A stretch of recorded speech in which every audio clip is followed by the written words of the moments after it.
पिछले कुछ महीनों से बिहार में दो चर्चाएं बहुत तेज़ी से हो रही हैं। पहली चर्चा ये कि नीतीश कुमार कब दिल्ली जाएंगे, प्रधानमंत्री की उम्मीदवारी कब मिलेगी और तेजस्वी यादव को मुख्यमंत्री की कुर्सी कब मिलेगी। अब ये एक कयास है और इन कयासों पर लगातार चर्चाएं हो रही हैं, लेकिन इसके साथ साथ एक कयास और चल रहा है। और कयास ही क्यों, यह एक ऐसा मामला है जिसको लेकर के कई वर्षों से एक समाज जो है गुहार लगा रहा था और परिवार भी गुहार लगा रहा था। परिवार के सदस्य कभी इस पार्टी में कभी उस पार्टी में, और जिस पार्टी की सरकार रहती थी उस पार्टी में लगातार उसके मुखिया को आग्रह कर रहे थे कि उनके परिवार के सबसे महत्वपूर्ण सदस्य को रिहा करा दिया जाए। हम बात पूर्व सांसद आनंद मोहन की कर रहे हैं। पति पत्नी दोनों सांसद रहे हैं और ख़ास करके एक समाज में, राजपूत समाज में उनकी अच्छी पकड़ है और पैठ भी है। आपको बता दें कि आनंद मोहन को लेकर के कई तरह की चर्चाएं चल रही थी। आनंद मोहन के जेल में रहते हुए भी कई ऐसे विवाद हुए हैं। आनंद मोहन ने जेल में किताब भी लिखा है।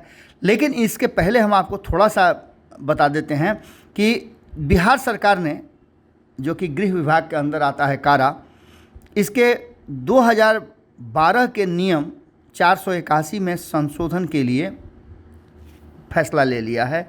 और उसके बाद इस फैसले में सोमवार को स्क्रीनिंग कमेटी बैठी और उस कमेटी ने ये मुख्य कमेटी को दिया कि हाँ, ऐसा हो सकता है, संशोधन किया जा सकता है।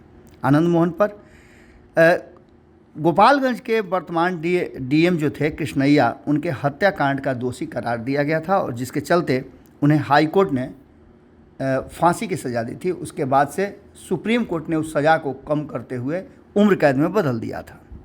मामला 1994 का है कि तत्कालीन डीएम को भीड़ ने पहले तो घेर करके पीटा और उसके बाद से गोली मार दी गई।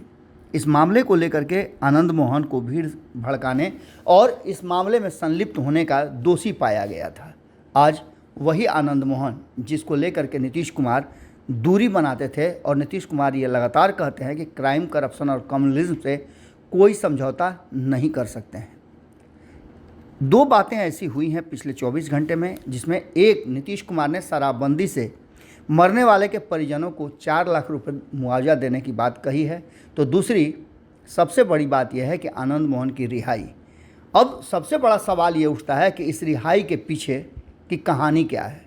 इनसाइड स्टोरी की बात करें और भीतर की बात अगर करें तो इसमें जो सूत्र हमारे बता रहे हैं, उन सूत्रों के हिसाब से एक बड़ी डील हुई है।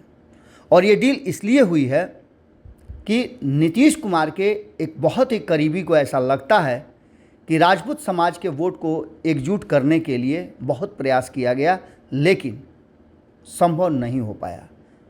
राजपूत समाज जदयू से कभी भी पूरी तरह से नहीं जुड़ा, चाहे संजय सिंह की बात कर लें या अन्य नेताओं की बात कर लें। जय कुमार सिंह के हारने के बाद कहा जा रहा है कि बहुत सारी चीज़ें खुल करके सामने आईं और इसके बाद जदयू को लगने लगा कि राजपूत समाज को अपने पक्ष में करना जरूरी है। इसके लिए आपने देखा महाराणा प्रताप की जयंती मनाई गई और भी बहुत सारी बातें हुई और इसको लेकर के राजपूत समाज एकजुट हुआ। ये भी आपको याद होगा कि जब मंजीत सिंह राष्ट्रीय जनता दल के नेता के पास मिलने गए थे, उसके बाद से सारी राजपूत बिरादरी जो जदयू की है वो एकजुट हुई और मंजीत सिंह को वापस लाया गया।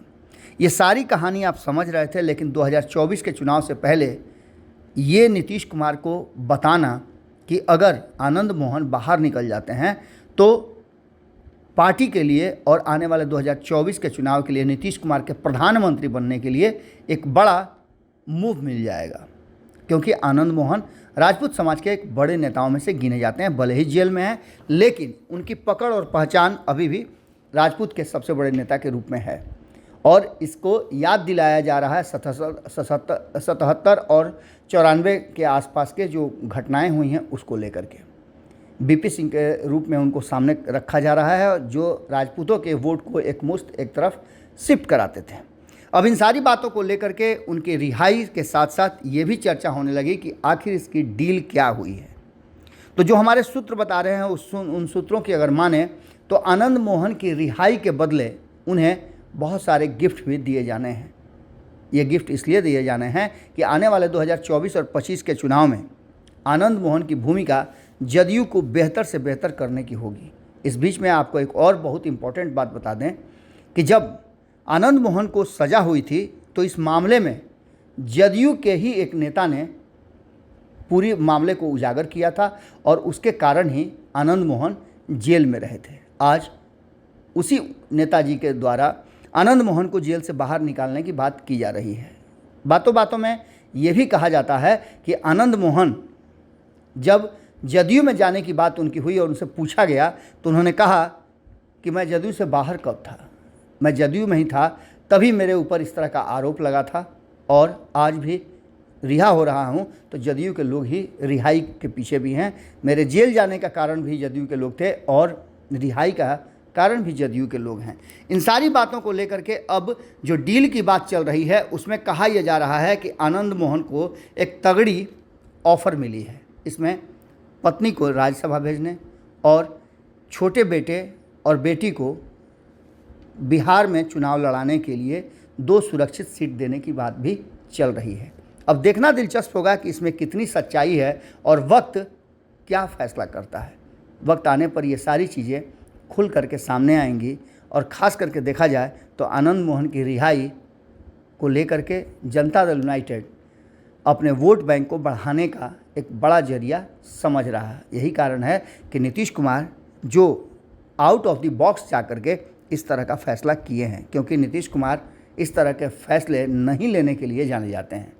गृह विभाग उन्हीं के पास है और इसी विभाग से वो फैसला होना था। इसका सीधा मतलब है कि नीतीश कुमार को समझाने में उनके करीबी सफल हो गए हैं कि आनंद मोहन की रिहाई नीतीश कुमार के लिए प्रधानमंत्री बनने की चाबी होगी और भारतीय जनता पार्टी की बेचैनी भी इसी बात को लेकर के है। अब देखना दिलचस्प होगा कि रिहाई के बाद आनंद मोहन का फैसला क्या होता है और किस तरह से वो नीतीश कुमार को फ़ायदा और नीतीश के विरोधियों को मुश्किल में डाल सकते हैं। जुड़े रहिए भारत लाइव के साथ। बहुत बहुत धन्यवाद। अगर ये वीडियो पसंद आई और वह बिहार के राजनीति और बिहारियत से सरोकार रखेनी तो सब्सक्राइब बटन दबा के चैनल के सब्सक्राइब कर ली। ओजे एगो घंटी बा, ओकरा बटन दबा देला से कुल सटीक और मारक खबर रुआ मुफ्त में मिल जाई।